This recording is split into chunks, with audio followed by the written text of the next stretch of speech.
அடேங்கப்பா, பாஜகவில் 75 வாக்குகள் யாருக்கு போட்டு இருக்காங்க பாருங்க. தமிழ்நாட்டில் அண்ணாமலை செய்ய போவது என்ன? பாஜகவில் நேற்று காலை 8 மணிக்கு தொடங்கிய மையக்குழு கூட்டம் இரவு 8 மணி வரை விறுவிறுப்பாக நடந்து இருக்கு. அப்படி என்ன விசேஷம் இதுல? எதுக்கு இவ்வளோ போட்டி என்ற காரணம்தான் இப்போது தமிழக பாஜக மட்டுமல்ல எதிர்கட்சியினரையும் யோசிக்க வைத்து இருக்கு. பாஜக தானே என நினைத்தவர்கள், கட்சியில் ஆள் இல்லை என நினைத்தவர்கள் எல்லாம் இன்று பாஜக விழா இப்படி நடக்குதுன்னு வாய் பிளக்கின்றனர். சமீபத்தில் நடந்த பாஜக மாவட்ட தலைவர்களுக்கான தேர்தல் நடைபெற்றது. மாவட்ட நிர்வாகிகள், மண்டல நிர்வாகிகள், அந்தந்த மாவட்டத்தை சேர்ந்த மாநில நிர்வாகிகள் என 60 முதல் 70 வாக்குப்பதிவுகள் கிடைத்தால்தான் ஒருவரை மாவட்ட தலைவராக தேர்ந்தெடுக்க முடியும். இவ்வாறாக நடந்த தேர்வுக்கு பிறகு வாக்குப்பெட்டிகளை பத்திரமாக கமலாலயத்துக்கு கொண்டு வந்து தேர்தல் அதிகாரிகளோடு ஆலோசனை செய்து பின்னர் ஒன்று கூடிய முக்கிய தலைவர்கள் வைத்த கோரிக்கைதான் ஹைலைட்டே இங்க.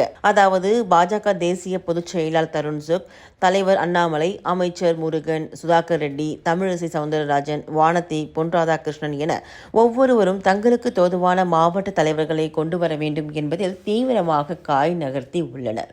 அட என்னங்க, மாவட்ட தலைவர் தேர்ந்தெடுப்பதில் இவர்களுக்கு என்ன போட்டி இருக்க போகுது?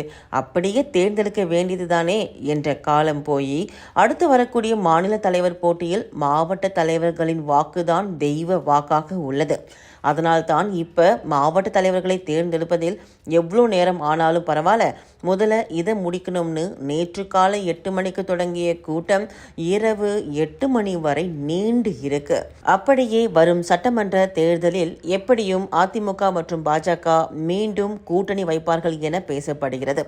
அதற்கு முன்னோட்டமாகத்தான் இப்போதே ஈரோடு கிழக்கு இடைத்தேர்தலில் ஒரு பொது வேட்பாளரை நிறுத்தி அவருக்கு பாஜக மற்றும் அதிமுக ஆதரவு கொடுத்தால் வெற்றியும் பெறலாம்.